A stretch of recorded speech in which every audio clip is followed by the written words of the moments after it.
Everybody, عصر همگی بخیر. salam. سلام.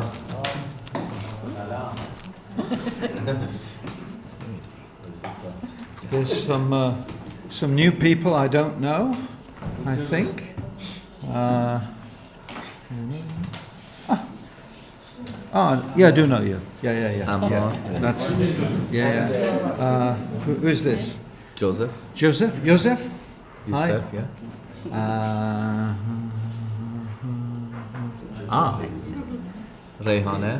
Rehana, hello. That's it. That's it. Yeah. That's it. Yeah. Orella. Yeah. Oh.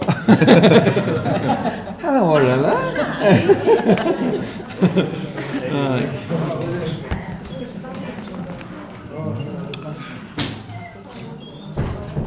Right, shall we start with a prayer? شروع کنیم با آماده اید؟ Okay. Father in heaven, we come to you to thank you for your great mercy. ای خدای آسمانی ما، پدر ما، به سمت تو این تا بابت تمام خوبی‌های بزرگ و بیکران تو رو شکر کنیم. We know you are the God who's made heaven and earth. میدونیم که تو خدایی هستی که آسمان و زمین آفریدی And you give to us life and health and all things. و به ما زندگی و سلامتی و همه چیز بخشید. We thank you most of all for your holy word. بالاتر از همه سپاس بابت کلمات مقدست And we pray for your blessing as we read it that we might understand it better. و دعا میکنیم که برکت بدی زمانی که اینو میخونیم تا باشه که بهتر بفهمیمش. Please send Jesus soon لطفا مسیح رو زودتر برسون and help us in our daily lives. و ما رو تو روزمره‌مون کمک کن. In his name, amen. در نام عیسی مسیح آمین.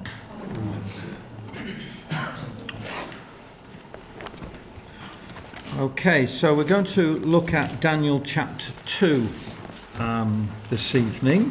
دانیال باب 2.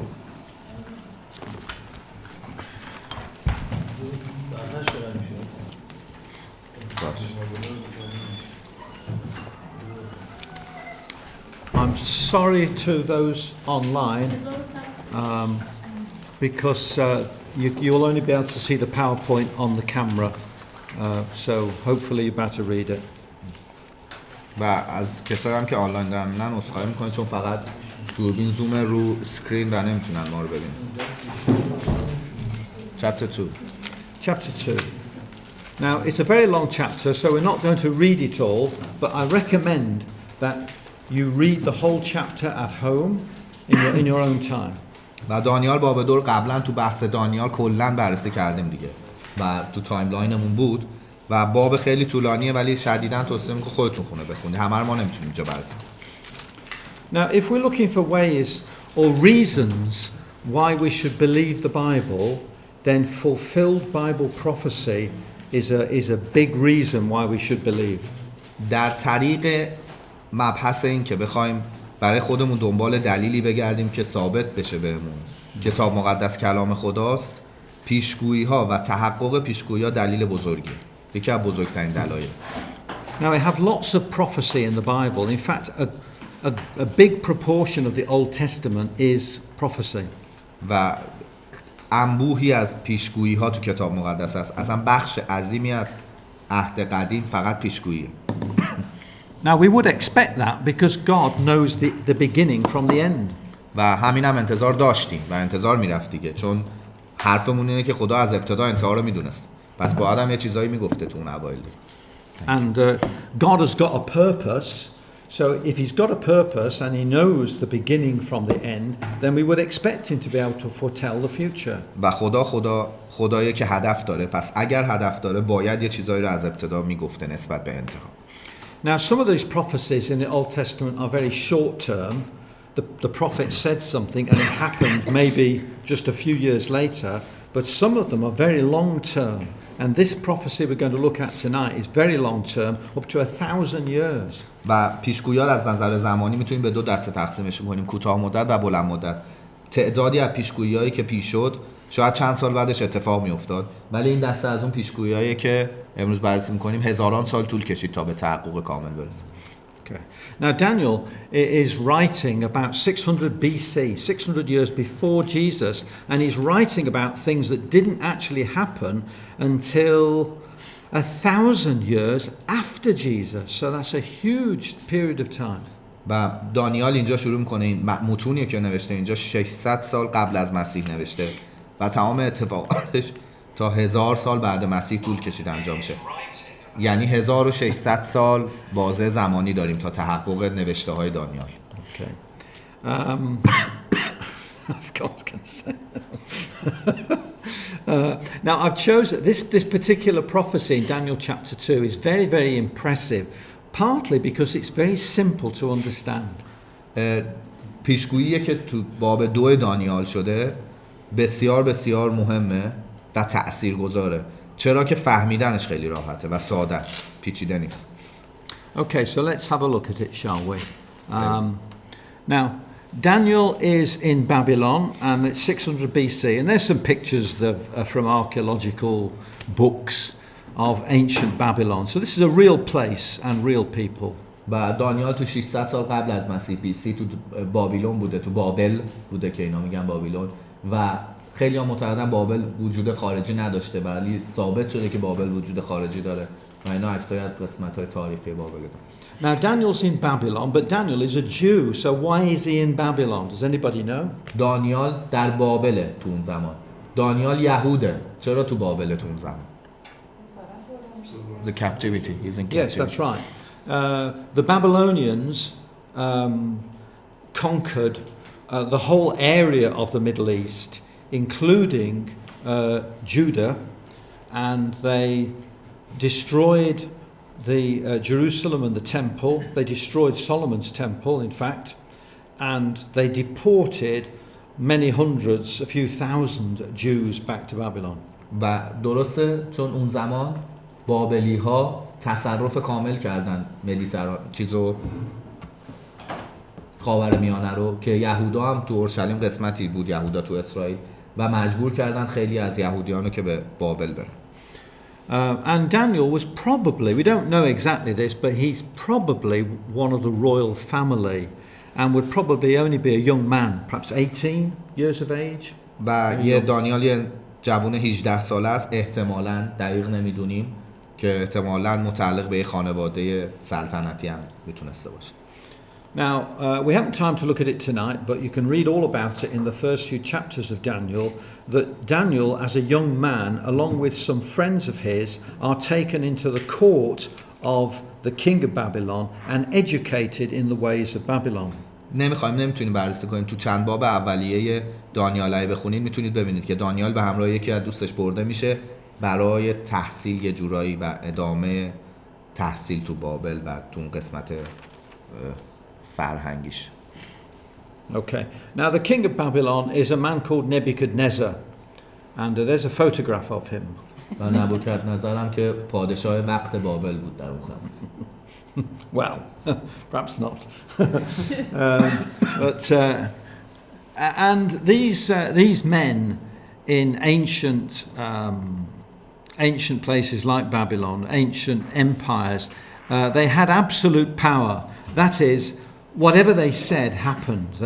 They were complete, ruthless dictators. و انسان‌ها، شخصیت‌های مثل نبوکدنضر که تو اون زمان رأس قدرت بودن، قدرتشون به معنای کلمه نهایت بود و کاملا مسلط، حرفشون باید انجام میشد، یه همچین قدرتی داشت. So you had to be very careful what you said to them, and you make sure you mustn't upset them, otherwise. در واقع کسایی که باشون در ارتباط بودن باید خیلی مراقب می بودن که چی دارن بهشون میگن و فکر عواقبش میکردن. Otherwise you're dead. در غیر این صورت میمردن.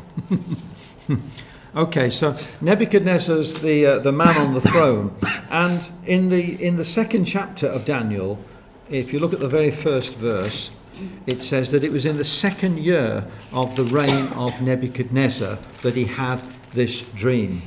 و خب نبوکدنضر اینجا پادشاه وقت تو باب 2 آیه 1 هم داره میگه در سال دوم سلطنت نبوکدنضر میاد یه خوابی میبینه. Okay. And the Bible says this was a special dream, a dream given by God, which had a special meaning. و خود کتاب مقدس داره میگه که خواب از طرف خدا به نبوکدنضر داده شد و خواب مخصوصی بود و معنی خاصی داشت. Now the story goes, if you read the whole chapter, Nebuchadnezzar knew he'd had this scary dream, but he'd forgotten it, or at least he said he'd forgotten it. And he challenges his wise men to tell him the dream and to tell him the interpretation. و اگه بخونید بابو، نبوکدنضر مدعی میشه که خوابو فراموش کرده یا انقدر ترسیده از خواب که خوابو فراموش کرده یا به هر دلیلی از کسایی که میان برای تعبیر این خواب میخواد که خود خوابم بگن، تعبیرش هم بگن، جفتشو بگن. And Daniel is one of this group of wise men, and he prays to God that God would tell him what the dream was and tell him the meaning. و دانیال هم جز اون دسته آدمای دانا در اصطلاحی بود که انتخاب شده بودن برای اینکه ترجمه کنن و تعبیر کنن خوابو و دانیال دعا میکنه به درگاه خدا و ازش میخواد که کمک کنه بهش. So let's pick it up in verse 31 and let's read verse 31 to 33, which is where Daniel is explaining to Nebuchadnezzar the dream. آیه 31 و 33 رو انتخاب میکنیم چون جاییه که دانیال خوابو تعبیر میکنه و داره در واقع تعبیر خوابو به نبوکدنضر میگه. 31 تا 33 میخواد اصلا پادشاها چون نمیگریستی به ناگاه در برابرت تماثلی عظیم برپا شد، تماثلی بزرگ با درخشندگی بی نهایت و منظری هولناک. سر آن تمثال از طلای ناب، سینه و بازوهایش از نقره، شکم و رانهایش برنجی، ساق‌هایش آهنین و پاهایش بخشی از آهن و بخشی از گل بود. چون می‌نگریستی سنگی برکنده شد اما نه به دست بشر و به پاهای آهنین و گلی برخورد آنها خورد کرد. 34 No, just 33 will do. 33 Yeah, read on that. read it for Okay, no problem. Okay, so this is what he sees is a man. It's a statue, an image of a man, and it's all made out of different metals. و چیزی که دیده میشه و تعبیر میاد اینه که یه انسان، یه مجسمه مردی با قسمت‌های مختلف هر کدوم از یک فلز در است. And یه جنس. it's got a head of gold, سرش از طلا chest and arms of silver. و سینه و بازوهاش و دستاش از نقره. Its belly and its thighs are of brass, and its legs are of iron.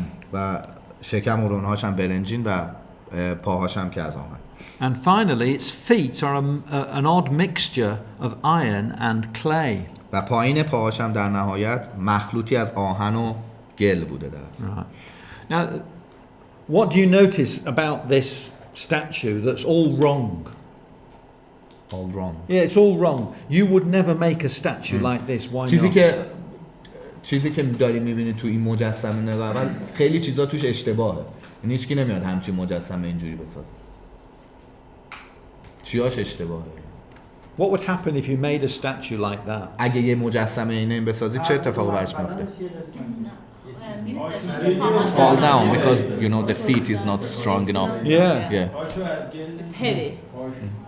The heaviest parts are at the top, Yeah. and the feet are very unstable. پاها زیاد ثابت نیست و نمیتونه وزن سر و بدن رو نگه داره. So this is deliberate. And as we shall see, this image is actually depicting the successive empires of men, and it's showing us that man's governments and man's governments are unstable. They're doomed to failure. و در واقع تعمدن به این صورت شد و خواست خدا بود و این به تصویر کلی به ما نمایان میکنه که چیزی که به دست انسان تاخته شه و پادشاهی و هر حکومتی که از طرف انسان باشه ثابت نمیمونه و فرو میریزه. Okay, now we've not actually finished the dream. Should we read 34 and 35? آیه 34 و 35.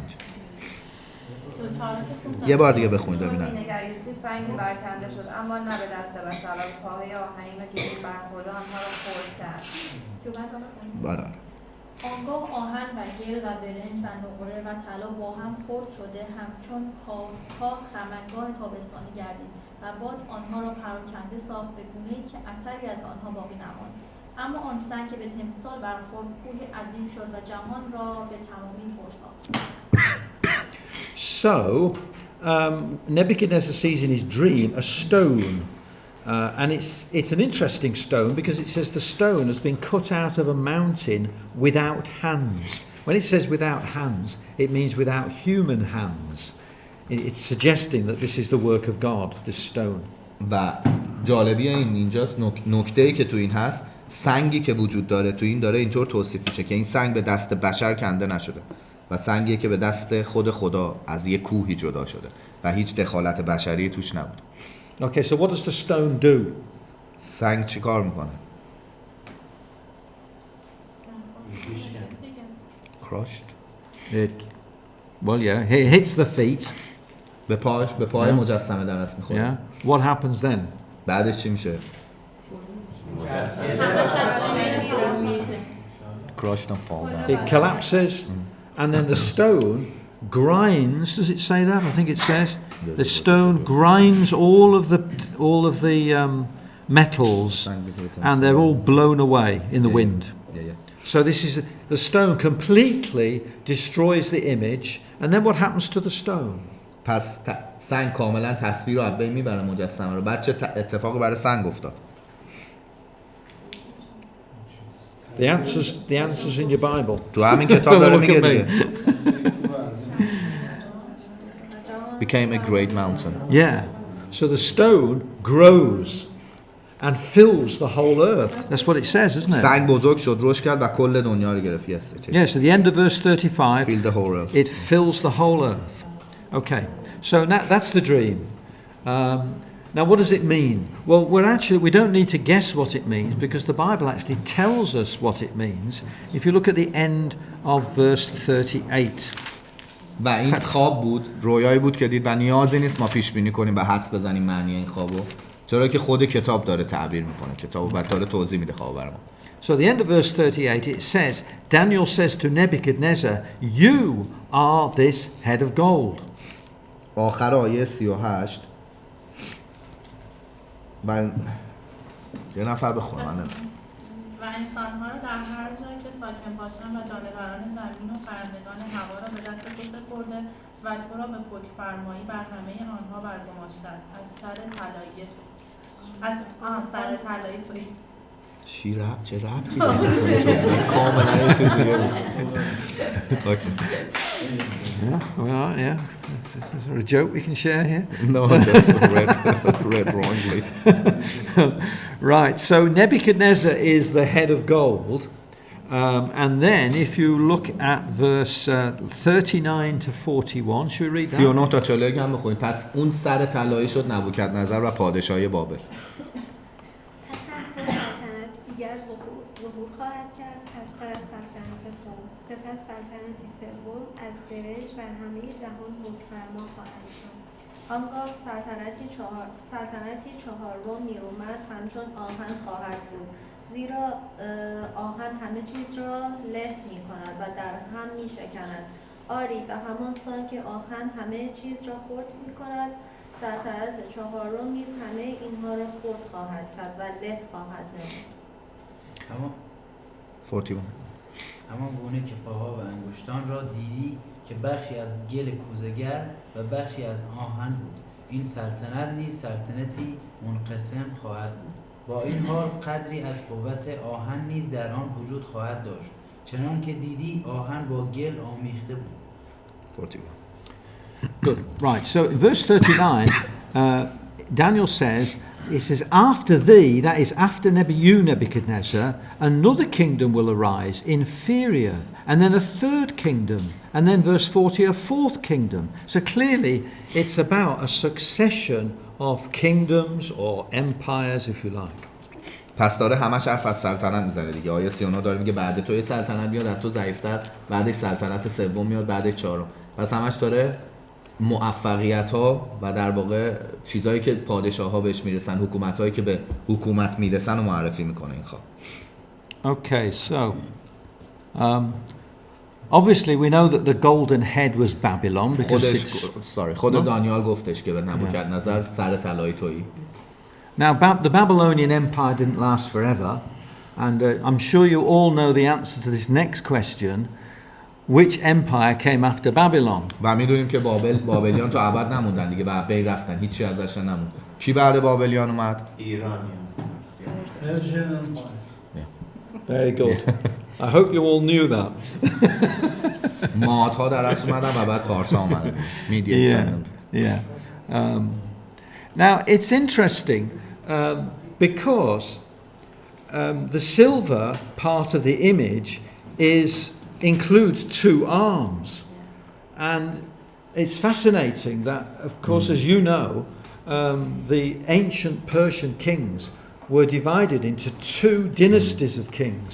There were the Median kings and the Persian kings. So that's interesting because you've got this two arms of silver. و خیلی جالب و برجسته است این قسمت خواب، چون نقره که شکم ها و بازو، سینه و بازوه، 2 تا بازو هست. پس سلطنت ایرانی هم که اومد به 2 قسمت تقسیم میشه، مادها و بعد پارسا اومدن، پارتها در اصل اومدن جای مادها رو گرفتن که بعد تمام این اسرا که بابیلون مونده بود و میگیم که کوروش یهودی‌ها رو آزاد کرد، اینا همونایی بودن که تو تاریخ میخونیم که زمان بابلیان به اسارت رفته بودن، بعد پارس میاد و پارت میاد اینا رو آزاد میکنه و این 2 دست نشون دهنده 2 قسمت حکومتش.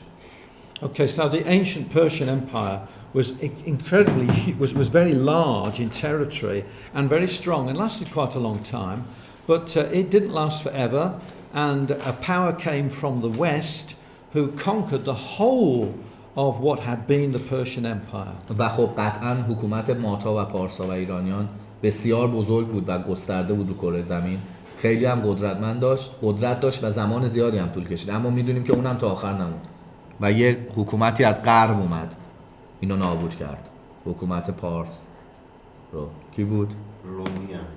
No. یونانیان. It won't be a second. I've just realised that I'm not actually on the camera. Oh. If you just adjust it.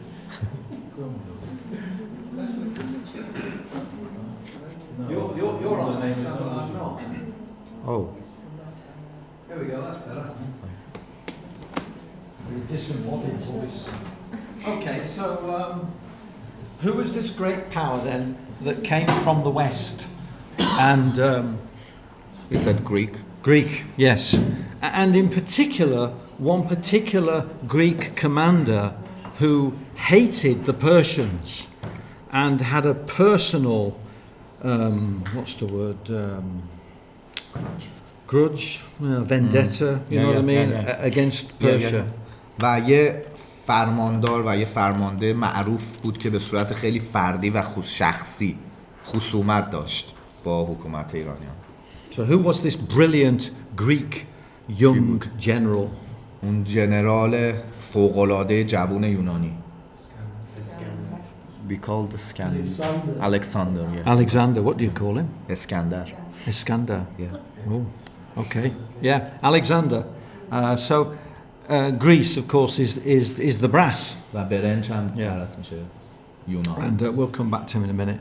And Greece, well, Alexander conquered a massive area very, very quickly.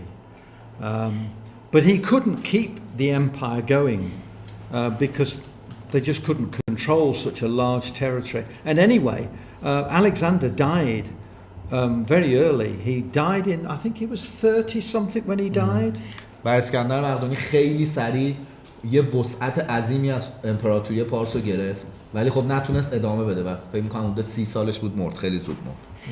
Does anybody know where he died? کسی میدونه کجا مرد؟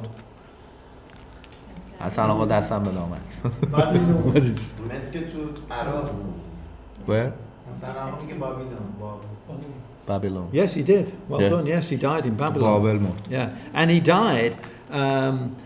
Even when he died, he was still planning further expeditions to the east to conquer even more territory. But he died of malaria. و از مالاریا مرد دیگه و تا مادامی که داشت میمردم تا آخراش هم همش فکر طراحی و برنامه‌ریزی برای تسخیر بیشتر آسیا بود.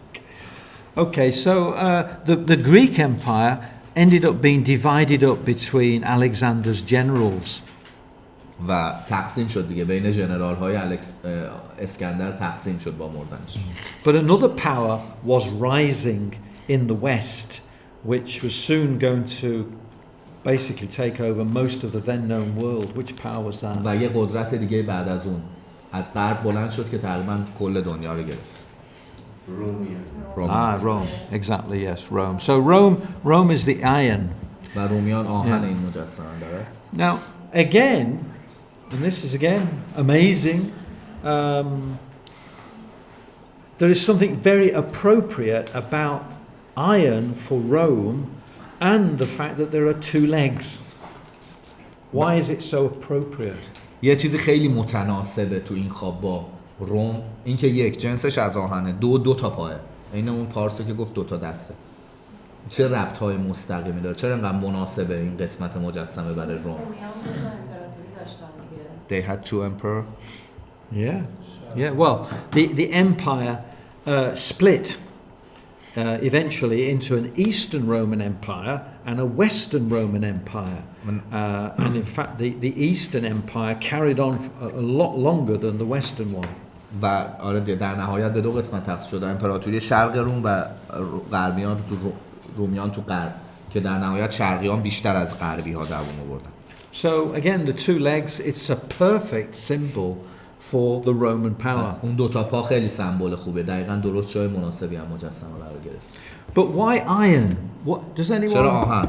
What do you know about metals? What's the difference? What are the properties of iron? این You know, چه آپشن و خصوصیتی داره آهن؟ چرا آهن؟ It's very hard and very strong. hard. And what? Very strong. Strong, and it's very hard.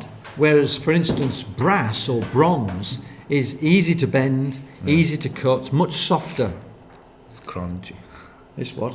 Crunchy. Crunchy. دقیقاً همینه دیگه، چون برونز یا نقره خیلی راحت‌تر شکل میگیره، میشکنه و خیلی راحت میشه باش نرمش کرد، ولی آهن این خصوصیت رو نداره.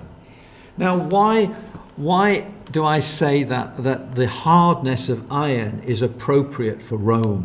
چرا سفت بودن و قدرت آهن متناسب با وضعیت روم؟ چون پادشاهشون خیلی دوام آورد. از لحاظ ذهنی هم همچین مثل چیز نبودن. Because it was a very strong emperor. It was very strong, Yeah. and It stand for a long time. it stood for a very, Yeah. very long time. But also, if you know anything about the Roman military system, if there was any rebellion anywhere in the empire, the Roman armies were ruthless and very, very efficient in putting down any rebellion. یه خصوصیت دیگه داشت جدا از اینکه خیلی دوام آورد این امپراتوری و خیلی قدرت داشت که بیانگر آهن خوب میتونه بیانشون کنه، که سیستم نظامی رومیان جوری بود که کوچکترین چی میگن؟ شورشی رو سرکوب میکرد بلافاصله به خشنترین نوع ممکن. In fact, that's one of the reasons that Rome lasted for so long, many hundreds of years, because it was able to control and to hold a massive territory for a very long time because it had a very, very good military system. و در واقع همین سیستم خوب ارتشی نظامی خوبشون بود که کمک کرد که دووم بیارن برای صدها سال و سالیان زیاد، واسه اینکه قلمروشون علیرغم اینکه خیلی بزرگ بود خیلی خوب کنترل بشه. Okay, but all man's empires, none of them last forever, and even Rome, after hundreds of years, finally fell apart, and Rome fell to various barbarian tribes about 400 AD. و به هر حال با تمام قدرتی هم داشت، می‌دونیم رومیان هم کاملا از صفحه روزگار محو شدن و هیچی ازشون نموند در توسط تعداد زیادی از حکومت‌ها که می اومدن و میرفتن 400 قبل میلاد از بین رفتن. And really, since the Roman Empire, there's never been one empire that has included all the countries of the Middle East and Europe together as one empire. It's always been fragmented, which is why after Rome the feet are a mixture of iron and clay. و دلیل این میکس بودن آهن و چیز قسمت پاها و گل اینه که بعد از رومیان اون پیوستگی قلمرویی از بین رفت.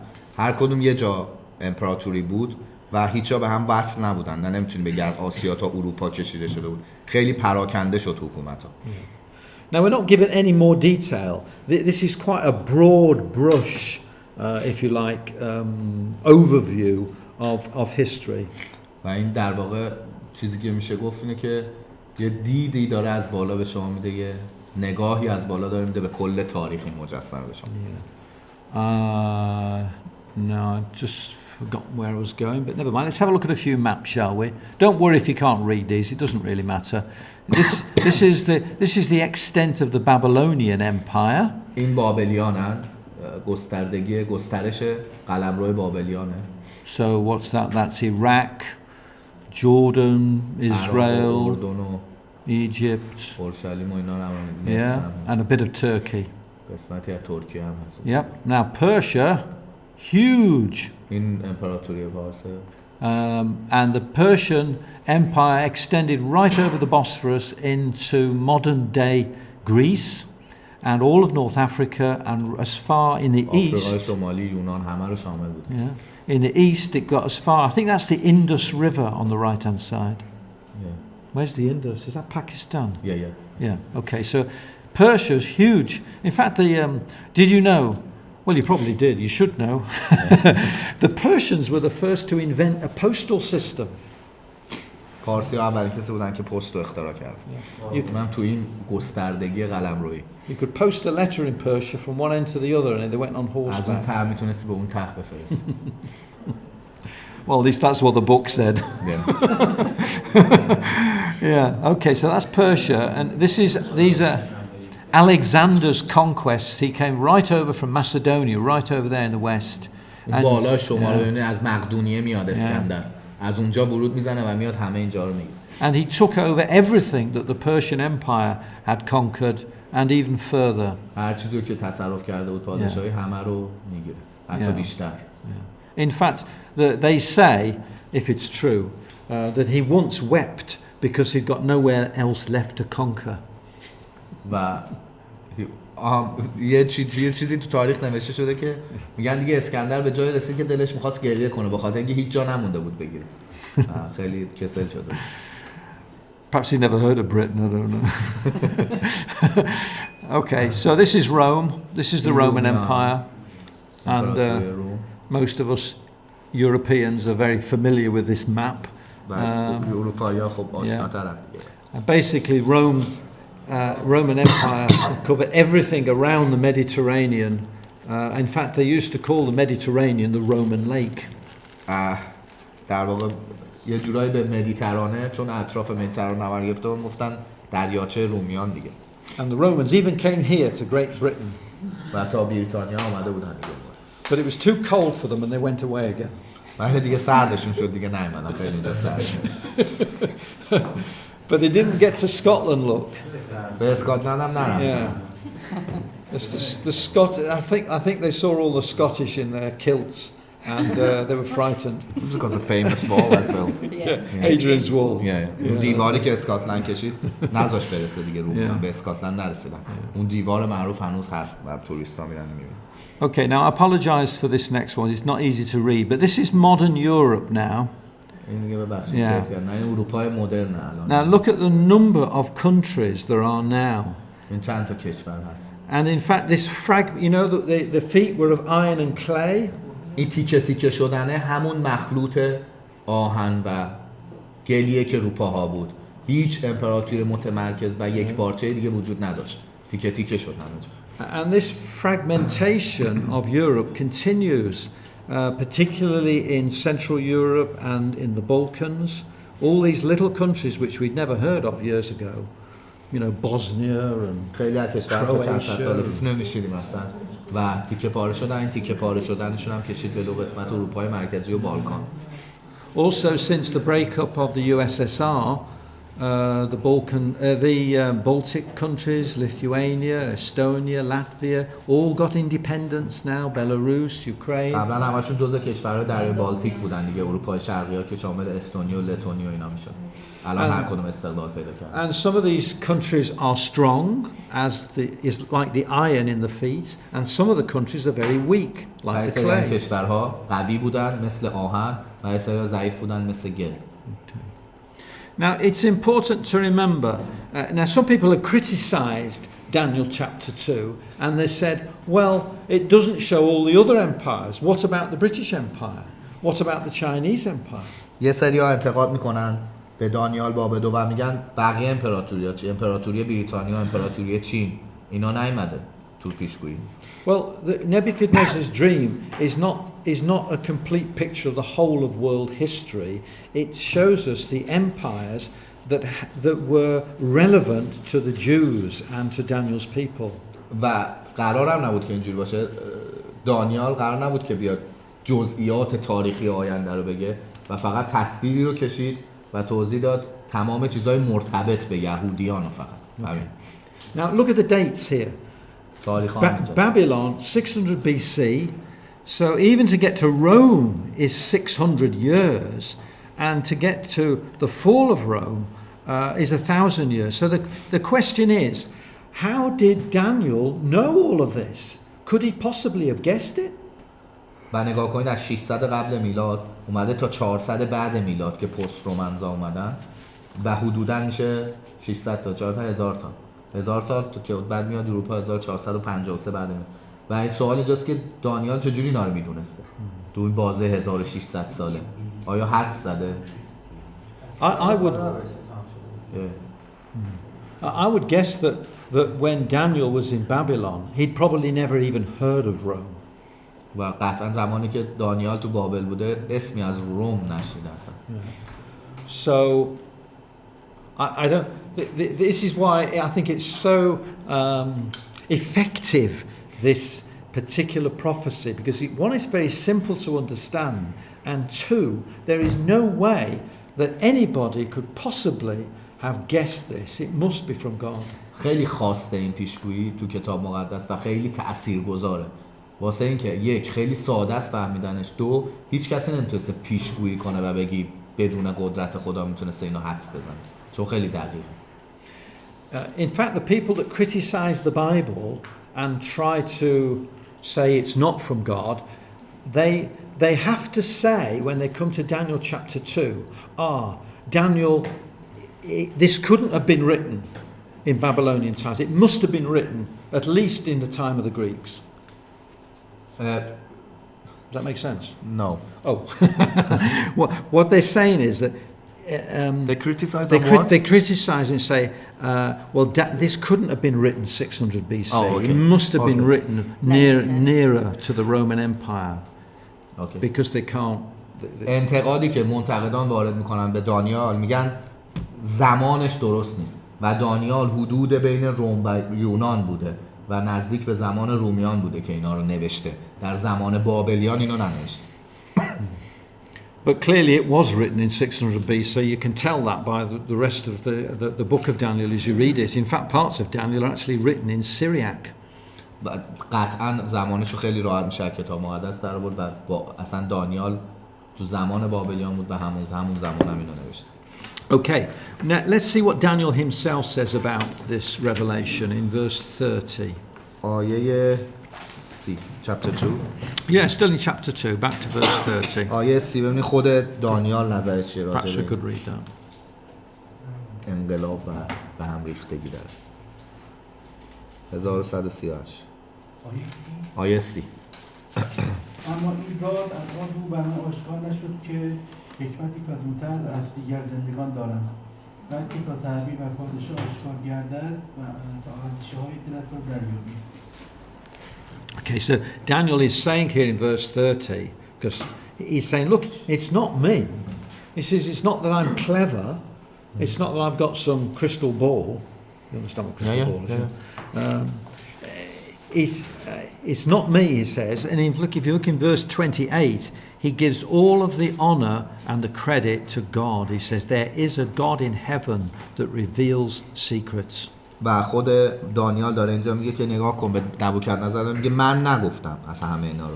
من اون آدم نیستم که فکر کنی گویی دارم من میتونم پیشگویی کنم با این گویی آینده رو. تو آیه 28 داره خودش تاکید میکنه که خدایی هست در آسمان که کاشف اسرار است و اون خودش به دانیال. Okay.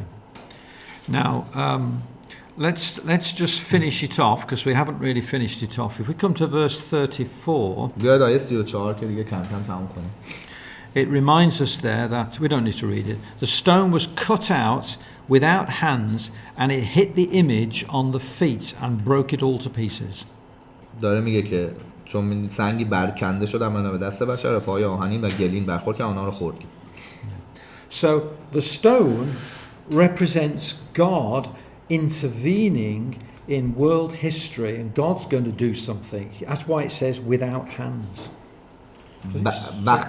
وقتی داره میگه نه به دست بشر این سنگ، معنیش اینه که یک روزی میرسه که خدا سنگ نمایانگر خداست و یک روزی میشه که خدا دخالت میکنه تو امور دنیوی و تو امور حکومتی و پادشاهی دنیا. So God is going, when the stone hits the image and it smashes the whole thing, it's saying that God is going to bring to an end the rule of men and he is going to impose his own rule. و وقتی داره میگه که سنگ میاد میزنه و تصویر رو از بین میبره، یعنی یک روزی میرسه که خدا خودش حاکم میشه بر حکومت دنیوی و بشری و حکومت خودش رو برقرار میکنه. Okay, so come down to verse 44. 44. Now he's talking about the period of the iron and clay. راجع به دوره آهن و گل داره صحبت میکنه. So let's read 44. 44 نوبت کی بود؟ در روزهای آن پادشاهان خدای آسمان‌ها سلطنتی را برقرار خواهد کرد که هرگز از بین نخواهد رفت. آن سلطنت به قومی دیگر واگذار نخواهد شد، بلکه همه سلطنت‌ها را در هم خواهد کوبید و نابود خواهد کرد و خود تا به ابد استوار خواهد ماند. Okay. So here's God saying that he's going to establish a kingdom now, and the difference between his kingdom and all these other empires, well, you tell me what the difference is in verse 44. What's the difference between داره میگه که خدا میاد و یه پادشاهی تأسیس میکنه و یه تفاوتی هست بین پادشاهی که خدا میاد. What's the big چی داره difference? میگه؟ بزرگترین اختلافشون چیه؟ It will be forever. It'll be forever.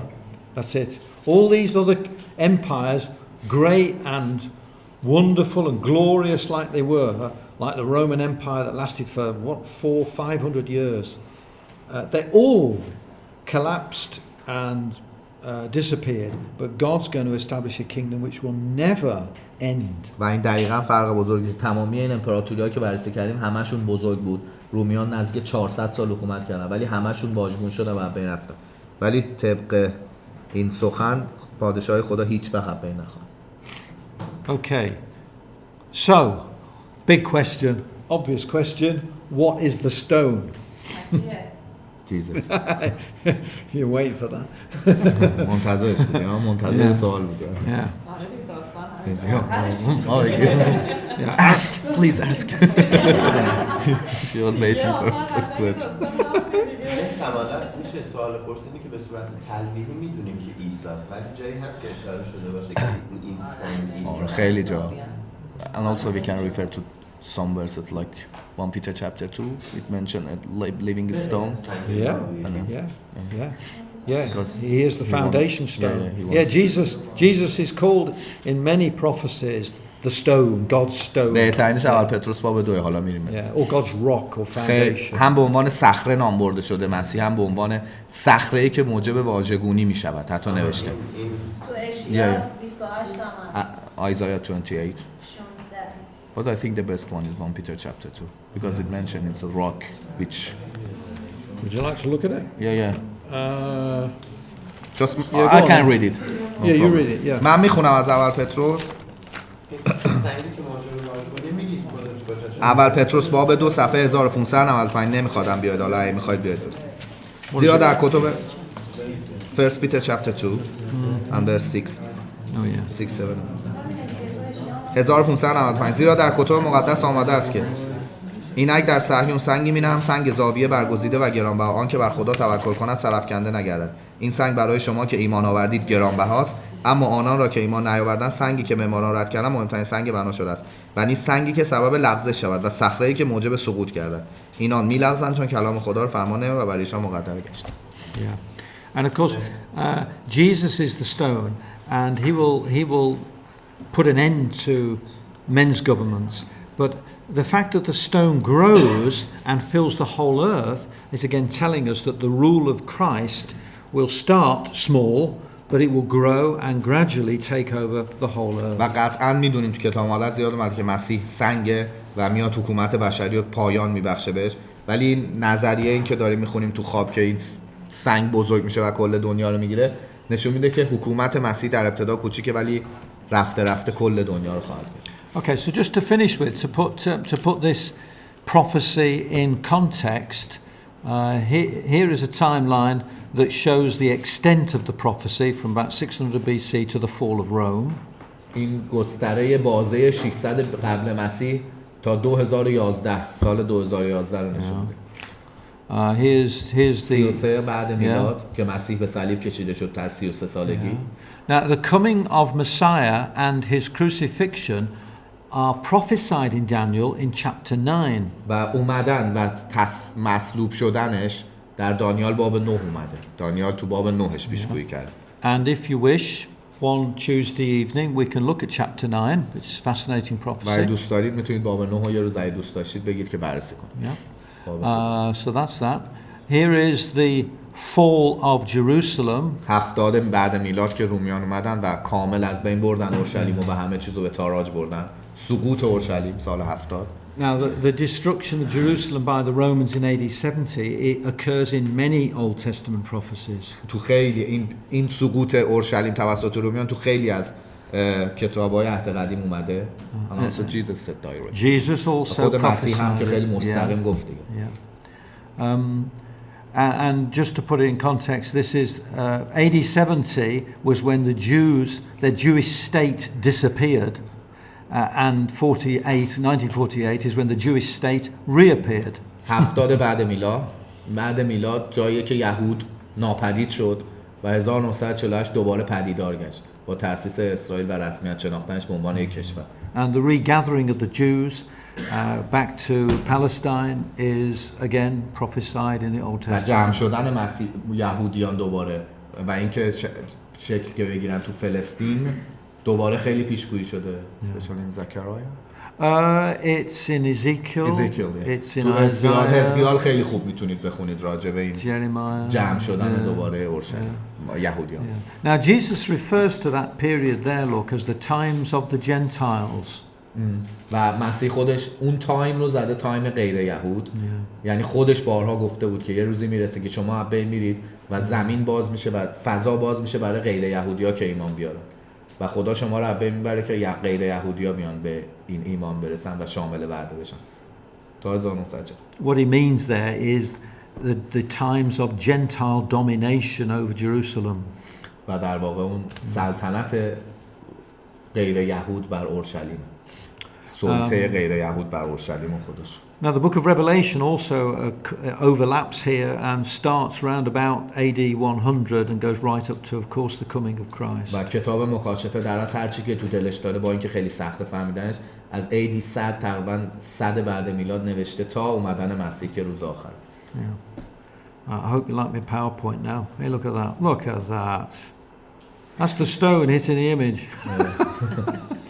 اونم جنگ آرماگدون دیگه. It's not very impressive, is it? That? اونم سنگه. You missed it. Oh no, I have to do it again.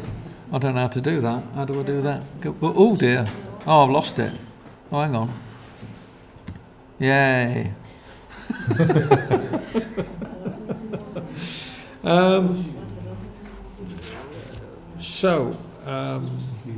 Yeah.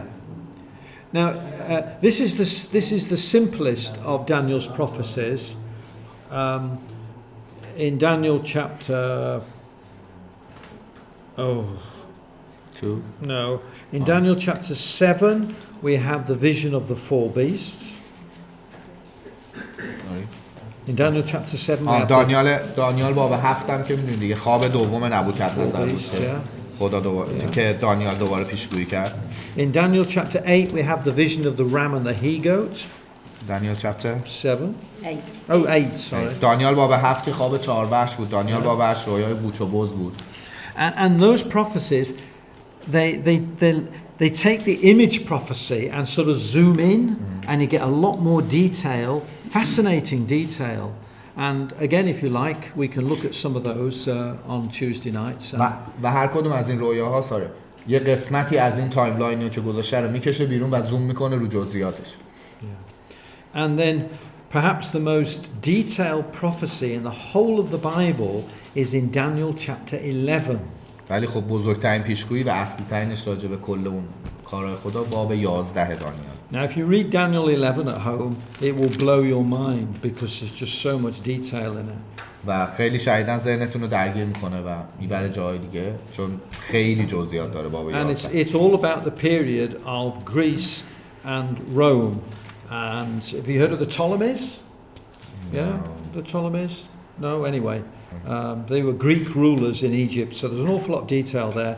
So that's just to give you a bit of a flavour for the prophecies that are in Daniel. This is the easiest one, but there's so much to look at which will absolutely convince you that these are prophecies from God. There couldn't be anything else. و این ساده ترین پیشگویی بود که تو کل کتاب دانیال وجود داره. بعضیاش خیلی سخت‌تره مثل این باب 11 که راجبه حالا بین روم و یونان چه اتفاقی افتاد.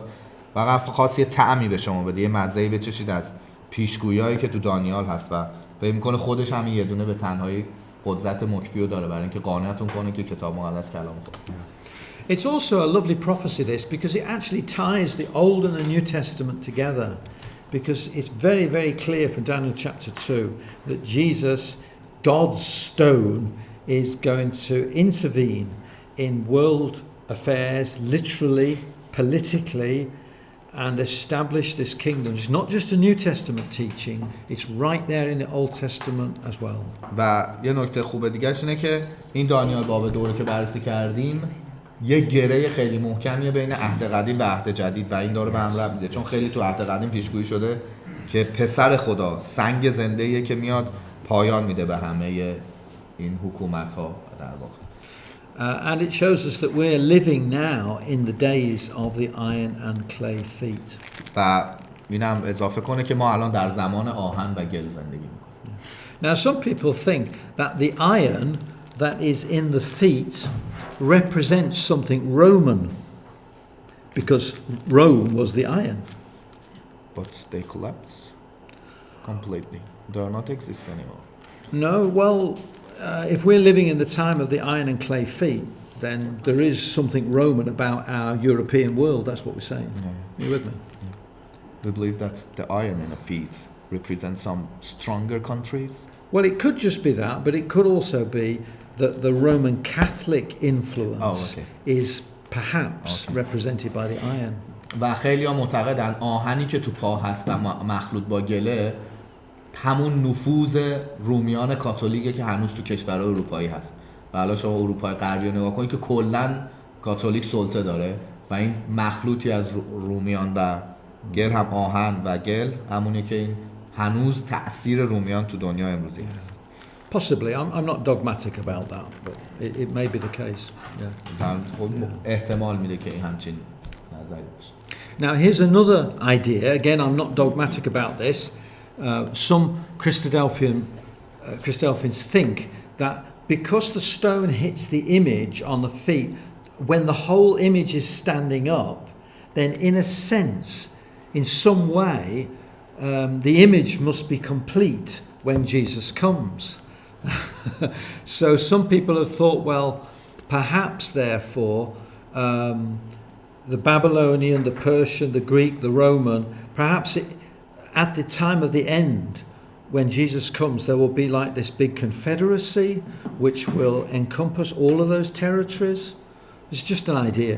یه نظر دیگه هم هست که یه در کریستادلفیانا به خصوص معتقدن میگن چون زمانی که تو این خواب مسیح به عنوان یه سنگ میاد و این مجسمه رو به هم میریزه این مجسمه سرپاست یعنی زمانی که مسیح میاد باید یه حضوری از این امپراتوریا باشه رو کره زمین و یه سری ها معتقدن به یه جایی میرسه یه روزی یه حالت کنفدراسیونی از این کشورها، یه چیزی باید باشه که سمبولی باشه از وجود این کشورها یه جور.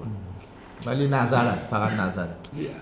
I'm personally not convinced by it, but it's an خودش interesting اعتقاد idea. نداره به همچین چیزی، ولی خب. Yeah. Okay, any questions? I'm being a good boy tonight. Look, I've finished at 5 too. That's pretty good, that. Isn't سوالی that اگه good, هست. Aurella? Good. So, stunned them into silence.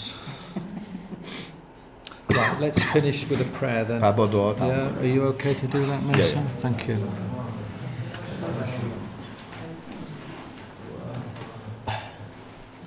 ای پدر آسمانی ما، یک بار دیگه شکر میکنیم تو رو و سپاس بابت هر چیزی که دادی و هر نعمتی که دادی. میدونیم همش از دستای پربرکت و پرمیوه تو میاد و ما اذعان میکنیم و میدونیم که تو از اول نقشه داشتی و نقشت هم آشکار کردی بارها تو سخنانت برای ما. فقط کمک کن که بتونیم ایمانمون محکم باشه رو سخنانت و اعتقاد داشته باشیم که روزی میرسه که پسرت میاد و دنیا رو خالی میکنه از تمام این سختی‌ها و بدی‌ها. و کمک کن که ثابت قدم باشیم تا اون روز و بالاتر از همه هم که زودتر و زودتر اون روز رو از طریق عیسی مسیح برسون، کسی که الان همه دعامون و شکرمون رو از طریقش ازت میخوایم. آمین. Amen.